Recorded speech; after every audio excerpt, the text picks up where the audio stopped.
कंचन के बेटे ऋषि की शादी कहीं नहीं हो रही थी। एक तो ऋषि मोटा, ऊपर से कमाई भी कोई खास नहीं।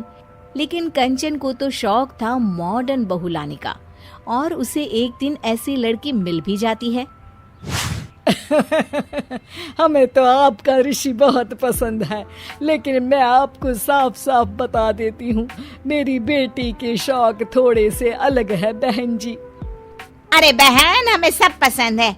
आपकी प्रियंका जैसी लड़की की तलाश मुझे कब से थी।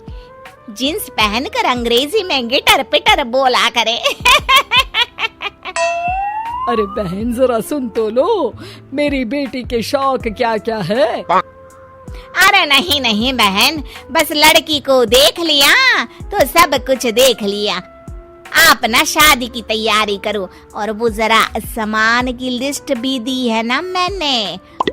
हाँ बहन जी, सारा सामान शादी से एक दिन पहले ही आपके दरवाजे आ जाएगा। मजा आ गया, मजा आ गया। अब तो बस आप शादी की तैयारी करो। प्रियंका के माता पिता के जाने के बाद कंचन का पति उससे कहता है, अरे भाग्यवान, तुम तो कुछ ज्यादा ही जल्दी दिखा रही थी शादी की। अरे बोलने तो देती, लड़की की माँ क्या बोलना चाह रही थी। अरे आप चुप रहिए जी, कुछ पता भी है आपको, बस मुफ्त में बोले जा रहे हैं। मेरी दोस्त शशि की बहू देखी, लंबी पतली और पढ़ी लिखी, हजारों में कमाई और संस्कारी भी। अरे पर जब वो मेरी बहू देखेगी तो जल भुन जाएगी। लेकिन तुम तो शादी ऋषि के लिए कर रही हो ना, या शशि के लिए? तुम्हारा लड़का कुछ कमाता भी नहीं है, और शरीर भी भगवान की दुआ से फूलता ही जा रहा है। फिर बोले आप हैं? फिर बोले आप? मैंने कहा ना, प्रियंका जैसी जींस पहनकर अंग्रेजी झाड़ने वाली बहू किस्मत वालों को ही मिलती है। चुप रहिए आप। पति के लाख कहने पर भी कंचन ऋषि की शादी प्रियंका से करवा देती है। लेकिन प्रियंका जैसे ही घर में आती है, वैसे ही जोर जोर से चिल्लाकर नाचने लगती है। आज मेरे यार की शादी है, आज मेरे यार की शादी है। अरे नाचो मां नाचो। आज मेरे यार की शादी है। कंचन, उसका पति और ऋषि ये देखकर हैरान रह जाते हैं।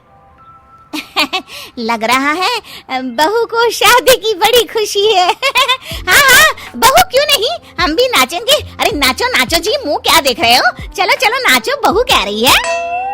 कंचन ये कहकर प्रियंका के साथ नाचने लगती है। ऋषि और उसके पिता वहाँ से चले जाते हैं। अगले दिन कंचन अपनी सहेलियों को प्रियंका से मिलवाने के लिए घर बुलाती है, जहाँ शशि भी आती है। अरे शशि, कैसी हो? मैं ना तुम्हें प्रियंका से मिलवाती हूँ। अरे सच में बहुत ही एडवांस सोच की लड़की है। कितने मॉडर्न ख्यालात है उसके, पता है तुम्हें? अरे हाँ कंचन, जरूर। बच्चों की शादी अच्छी ही होनी चाहिए, और वैसे भी तुझे तो शुरू से ही ऊंचे ख्याल की बहू चाहिए थी। तभी कंचन की सहेली कहती है, अरे कंचन, बुलाओ ना प्रियंका को, हम भी मिल ले। अरे बहू प्रियंका, जरा बाहर तो आना। कई बार आवाज देने के बाद भी प्रियंका बाहर नहीं आती है, तो कंचन को बुरा लग जाता है। वो उसे लेकर बाहर आती है, लेकिन ये क्या, प्रियंका लड़खड़ाती हुई बाहर आती है और उसके हाथ में शराब की बोतल होती है। हालांकि शराब पीना स्वास्थ्य के लिए हानिकारक होता है और ये हमारी किडनी के लिए बहुत ही खतरनाक है, लेकिन कंचन की बहू प्रियंका पूरे नशे में होती है। अरे इतने सारे लोग। ये कहकर वो शशि के पास जाती है। आंटी जी, पत्ते खेलेंगी, पत्ते। अरे दूर हो, दूर हो, तुम्हारे मुंह से तो शराब की बदबू आ रही है। अरे कंचन, माना तुम्हें मॉडर्न बहू चाहिए, लेकिन आधुनिकता का मतलब ये तो नहीं ना। बुरा न मानना कंचन, तुम्हें पता था कि तुम्हारे बेटे की कमाई और शरीर दोनों ही ठीक नहीं है, तो तुम्हें उसी हिसाब की लड़की से शादी करवानी चाहिए थी। ऐसा कहकर सभी औरतें वहां से चली जाती है।